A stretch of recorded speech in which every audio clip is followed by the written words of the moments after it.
to be generous to Buddhists, for after all, in China, Buddhists under previous dynasties have been seriously persecuted.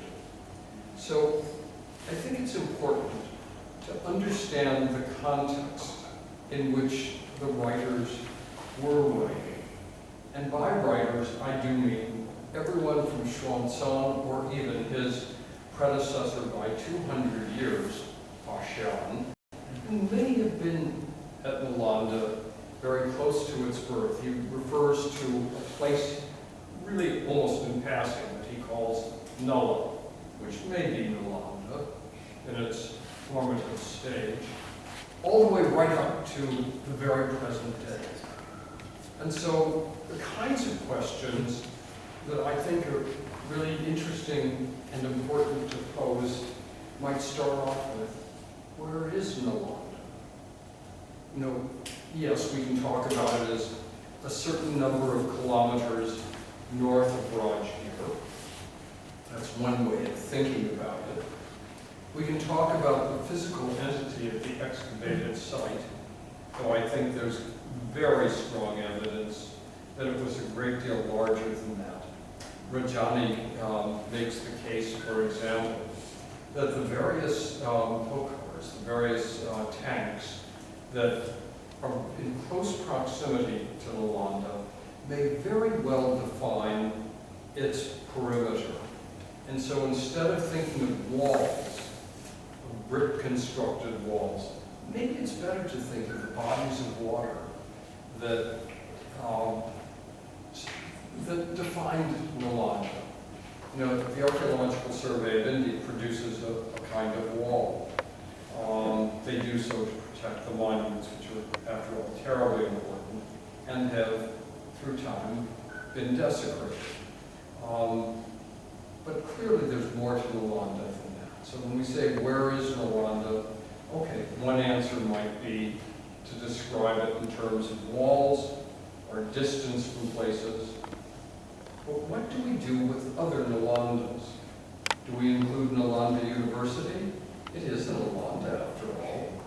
Do we include Nalanda Vihara, which is very close to Toulouse in France?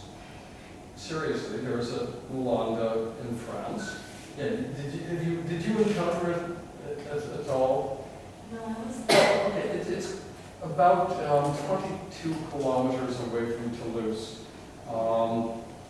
And there's another Nalanda in Belgium, a third Nalanda in Tibet. These are functioning monasteries still today, all of them. And there's a Nalanda,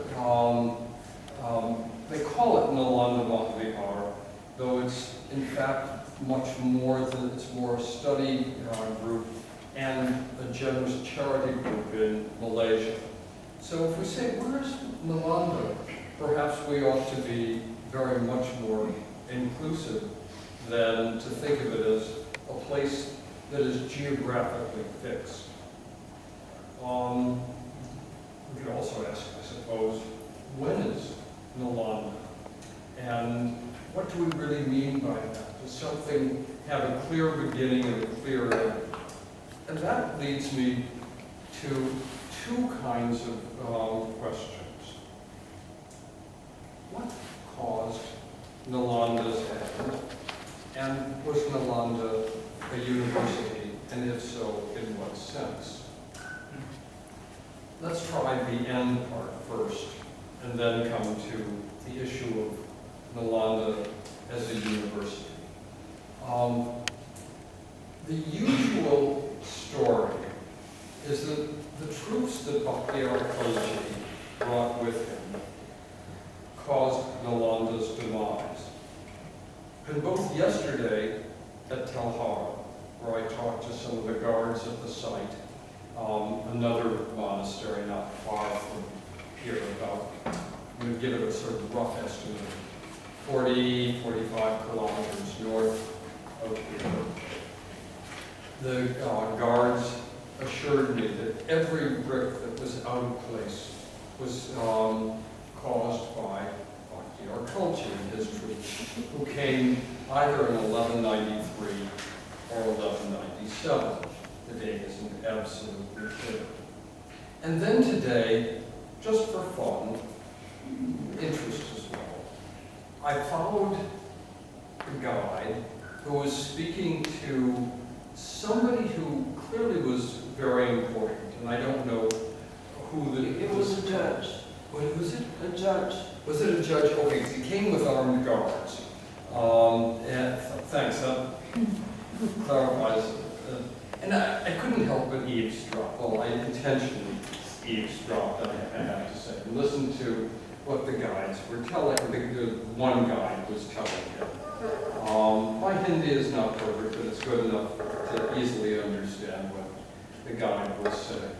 And what he was saying about the end of Nalanda, he kept pointing out things that Bhakti-Ar had allegedly done. Well, look, I don't want to let Bhakti-Ar completely off the hook. Bhakti-Ar was a general who served the emperor from Delhi, that is Ayubek. I think we can call him an emperor. Let's call him a ruler rather than give him an English sort of term. The ruler from Delhi, Ayubek, who sent his general, Bhakti-Ar to acquire more land. Now, what were his troops like? Do not think in terms of a modern army. Either the professional army that you have in India and that we largely have in the U.S. There is some degree of conscription in the States, though every 18-year-old must register. And very few these days are drafted. They get enough volunteers so that the draft doesn't have to be invoked very often. And you can get out of so many things. If you're at the universities, you know you're out. But these are professional armies today. But why would one become a mercenary in the 12th, at the end of the 12th century? That is, why would one decide to be in Bhakti-Ar or, for that matter, Ayubek's army? And I do think the answer was not that they were going to reshape their lives. They were going to, not because they were going to gain special skills that many young men and women today rather imagine. Gain some professional skills. They'll come out of the army being able to get a job. They came to the army because they thought they would make some money, very good money. You know, they had the privilege of looting, of taking whatever they wished. And that's, you know, what mercenaries, paid soldiers, were able to do in pre-modern times. In fact, really, up until the 18th century,